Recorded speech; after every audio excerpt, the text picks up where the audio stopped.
We've had previous videos that dealt with the subject matter of Matthew 6:24, which is ye cannot serve God and mammon. So we're just going to deal with the subject of, can a disciple of Christ serve money or mammon? And to emphasize why they use the term mammon, which was the Greek god, to a large extent would emphasize a pagan or a unbelieving attachment that was associated with the concept of money. So the mammon was the god of the Greeks for money. The Romans had the goddess Juno, where they basically did their worship of money.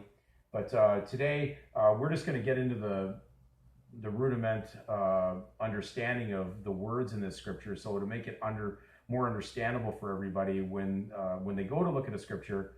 Of course, look at the whole context around it. If you look at how Matthew starts off, you'll see why this is brought in and why it leads up to this scripture in Matthew 6:24. But the key thing is, look at the words. It's up to you to do your due diligence on this, just as what I'm doing here you can do. But it's important to do it, because how could you possibly comprehend what the scripture is saying if you don't know what the words mean? So we're going to look at Matthew 6:24. We're going to read it as quoted out of the King James Bible. No man can serve two masters, for either he will hate the one and love the other, or else he'll hold to the one and despise the other. Ye cannot serve God and mammon.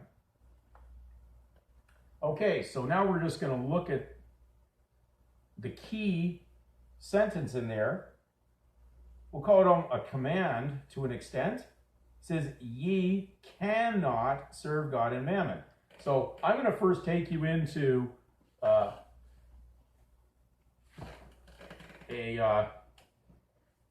dictionary that deals with words associated with the word serve. We call those synonyms. So I'm going to give you as many synonyms with regard to the word serve.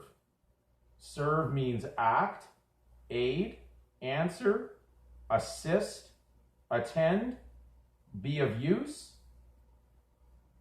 deal, deliver, discharge, distribute, fulfill, function, help, minister to, oblige, officiate, pass, perform, present, provide, satisfy, suffice, supply, undergo, wait on, work for.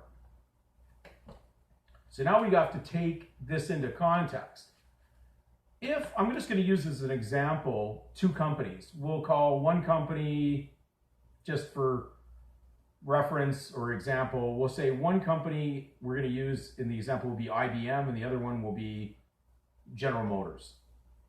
Now, if I said you cannot serve IBM and General Motors in the context of that scripture, would you have thought you could moonlight or work for both at the same time? Rationalize that as most modern day Christians have done? It's actually been going on a long time.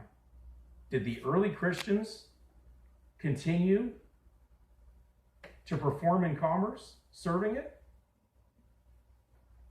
The scripture uses the word cannot serve God and mammon. So let's look at cannot. Cannot.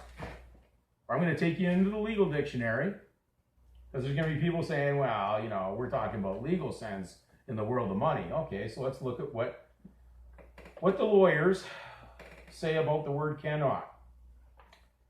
Black's Law, 3rd edition, says denotes that one is not able to do some act.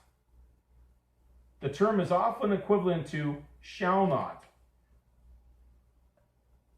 Okay, it says cannot do an act. So when we look up cannot, we're bringing in the concept of impossibility. Because when you're commanded not to do something from the highest source, the supremacy of God, he says you cannot. Because the world of man, that's all it operates in is money. Anything's okay as long as it's legalized with legal tender and money. Any act can be done. We know many diabolical things are still funded by money. So, we could never misinterpret that scripture if we took it in this simple research level we've just done so far. Cannot means cannot, and do not forget that. You can't be on both sides. You can't serve the master of money and God.